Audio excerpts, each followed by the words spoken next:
भूतिया वास्तुग्रह। किसी गांव में एक पुराना हवेली था। उस हवेली के बारे में कहानियां गांव के लोगों के बीच फैली हुई थीं। कहा जाता था कि उस हवेली में भूतों का वास है।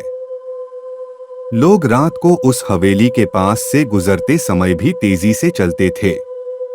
लेकिन ये सब कहानियां थीं या असलियत में कुछ था, ये किसी को भी पता नहीं था। एक दिन एक युवक नामक राज ने अपने दोस्तों के साथ वहां घूमने का निर्णय किया।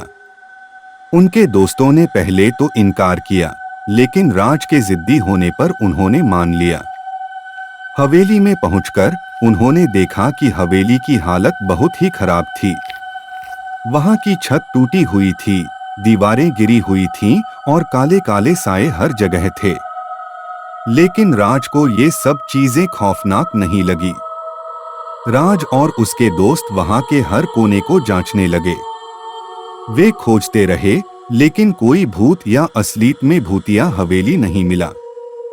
बिना डर के राज ने अपने दोस्तों से कहा, देखो, ये सब कहानियां ही होती हैं, कोई भूतिया नहीं है।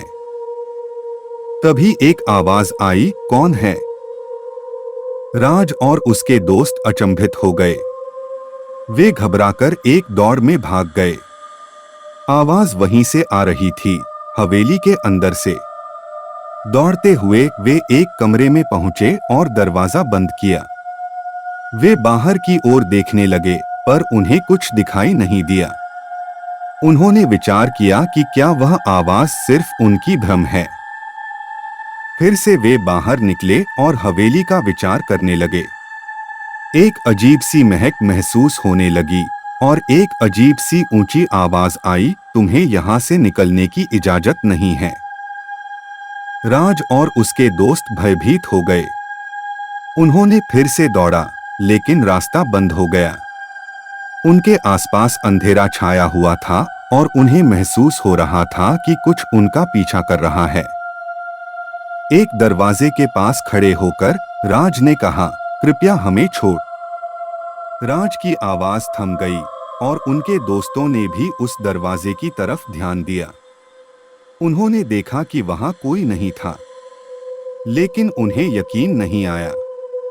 थोड़ी देर बाद राज ने फिर से उसी आवाज को सुना, तुम्हें यहां से निकलने की इजाजत नहीं है। दरवाजे के पीछे कुछ छिपा होने की संभावना से राज और उसके दोस्त डर के मारे बोले, कौन है?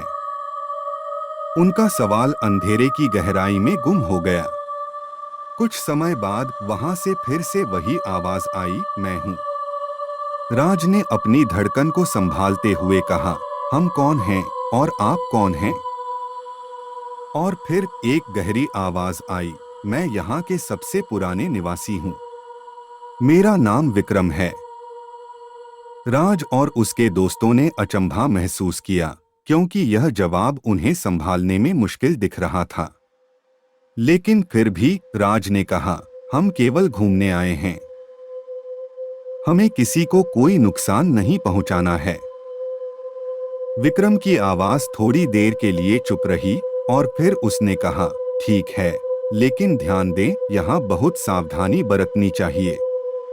राज और उसके दोस्तों ने अब और ज्यादा डरने लगे थे और उन्हें लगा कि यहाँ से जल्दी निकलने की जरूरत है।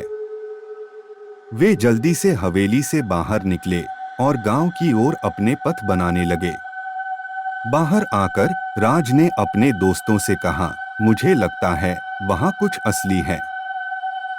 हमें कभी फिर से वहाँ जाने का सोचना भी नहीं चाहिए।